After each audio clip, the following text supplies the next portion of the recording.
Hey guys, in this video, I want to go ahead and do a FRQ for McClaurin Taylor series. Now, I mean, you BC students, you've been through this before, you know what to expect. And now what you haven't seen is, the three questions that they're probably going to throw at you that are BC. So you're going to get a Taylor for number 6. You're going to get probably either a polar or a parametric. And I guess we're praying and hoping that we get a parametric, but I don't know. They've had polars 4 years in a row. Now you're gonna get a graph analysis, which is AB. You're gonna get probably a rate accumulation or a table question, which is AB. And I don't know if they're gonna do area volume, but I wanted to do a Taylor here. And what I wanted to do is, because you guys know how this goes, but I just kind of help you fine tune and what to focus on. And you guys probably know this, but if it helps somebody that's kind of struggling, hopefully this helps. But I went back a few years. This is from 2021, and I wanted you to look at the questions, so to see what they're gonna ask you, what to focus on. So this is from 2021, part A. They said, use the integral test to determine the convergence of the series. Okay. Letter B, use the limit comparison test. All right, so see if it converges absolutely. This comes up a lot, convergence ratio test. Determine the radius of conversion of the McClaurin series. And then use the alternating series error bound to determine the upper bound of the error of the approximation. Okay, so actually this is a very good question because it encompasses everything that a lot of what the FRQ is asking.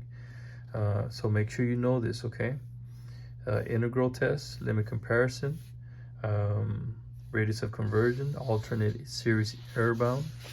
Look at 2022. 2022, it says use the ratio test, find the interval convergence, okay? And then they give you the error bound and they say justify it, okay? And then part C, write the first 4 non-zero terms, okay? That's not too hard. And then find the value of f prime of 1/6. This is 2023. What do they ask for? Find the fourth derivative of f with respect to x, okay? And they give you f of 0, f prime, f double prime, f triple prime, okay? And then part B, find the 4th degree Taylor polynomial. So you have to write out the polynomial, not too hard. Use Lagrange error bound to show this approximation is within this value.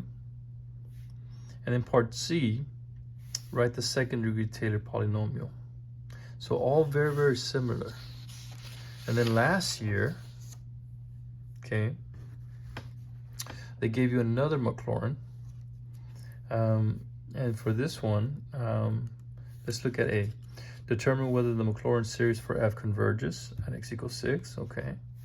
Part B, they give you the series at x equals -3. The first 3 terms has a sum of that. And they want you to show the error, alternate error bound. And then part C, it says find the general term of the McClaurin series, find the radius of conversion, and then the ratio test. So hopefully you're starting to see kind of the commonalities of it. But let's go ahead and do this. So determine whether the McClaurin series of f converges at x equals 6. So I just went ahead and wrote everything down just for sake of time. I know you guys are busy cramming and doing all that stuff, but so all we do for the first part, to determine if the converges at x equals 6, we're gonna go ahead and just plug in our x, and this is gonna give me 6n over 6n, simplifies out, this is what we get. All right, and for them, we're gonna see if it converges. So now we look at it, and there's 2 ways you can go about it. You can use the limit comparison test or the comparison test. And so I wrote my limit comparison test here. And hopefully you can recognize this and use 1 over n, which is the harmonic series. And you can see that n plus 1 over n squared is going to be greater than 1 over n. And because of that, because this series diverges, of course, then our series here also diverges. But if you're doing the limit comparison test, right, you do your series here, n plus 1 over n squared, over the one that we're comparing it over, and we simplify that, we're going to get n plus 1 over n squared. For this, we get n squared over n squared, which gives us a 1. And because it's positive, it's finite. And we see here that 1 over n diverges, of course, because it's harmonic. Then also our series here is going to also diverge.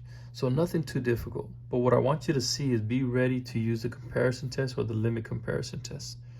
I kind of like the limit comparison test myself, but that's just me. All right. What about part B?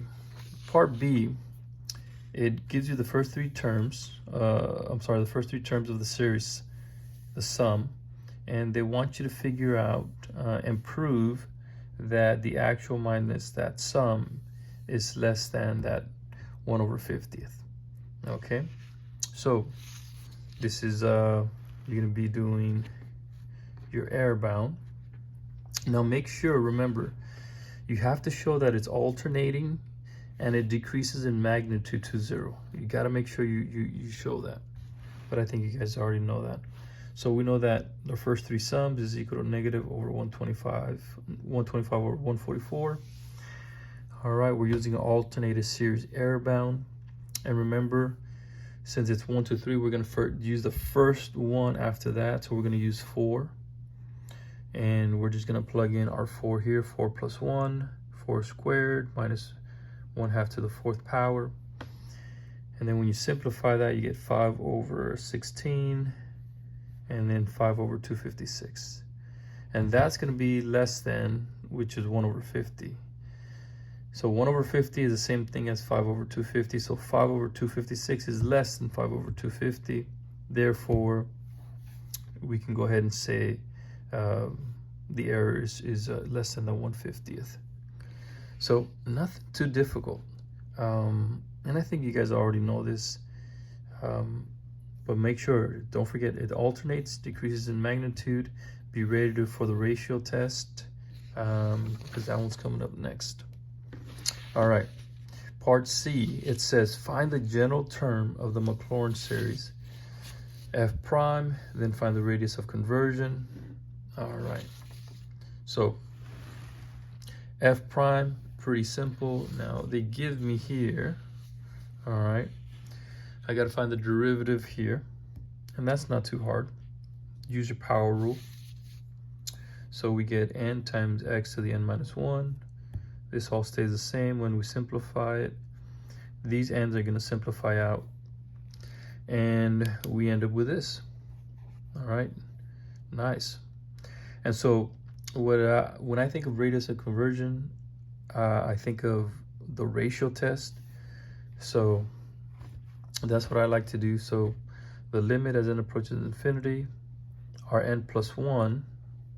Okay, so remember, you add n plus 1 there, it gives you n plus 2.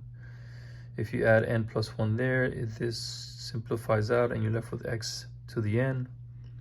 And then n plus 1 there. And then n plus 1 divided by the original. Keep, change, flip. Hopefully this makes sense, but right here, the n and the n plus 2 become n squared plus 2n. N plus 1 is n plus 1 squared.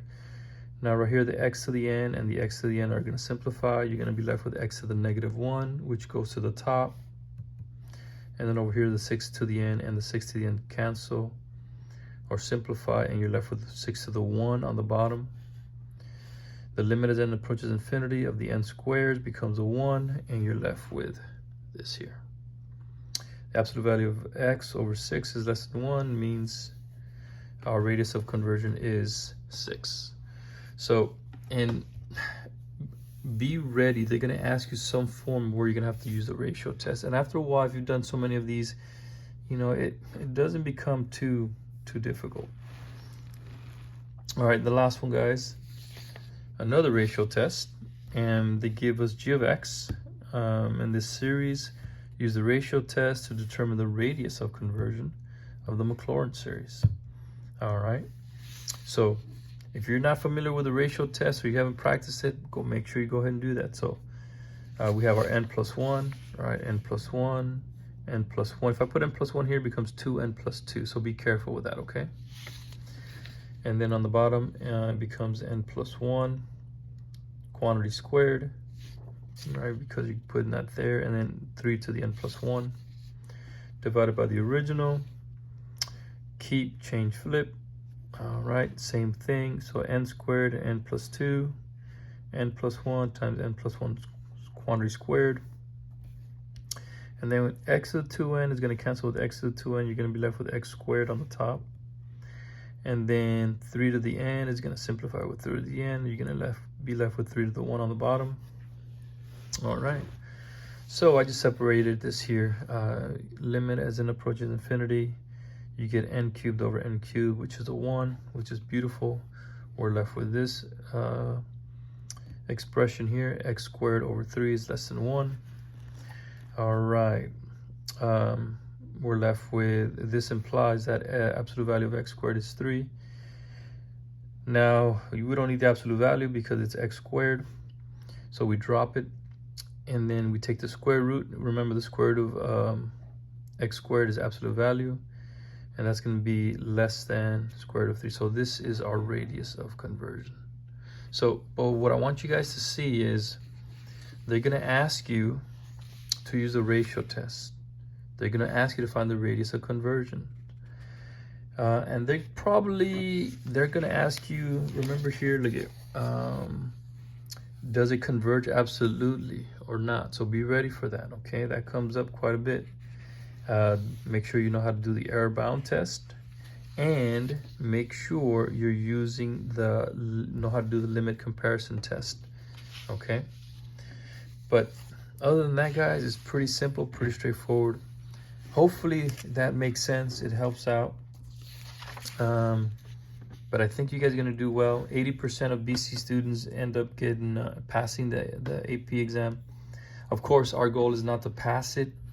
Your goal is to get a 5, and I hope you guys do it. But I hope you guys can share the video. That way everybody else can benefit from it. And just keep working hard, guys. The next one I'll do is a differential equation for AB students, because AB students, they're the ones that are kind of freaking out, getting scared because they've never done this before. But it's not that bad. I hope you guys can comment and share and just encourage one another. And then I'll see you guys on the next one. All right, guys.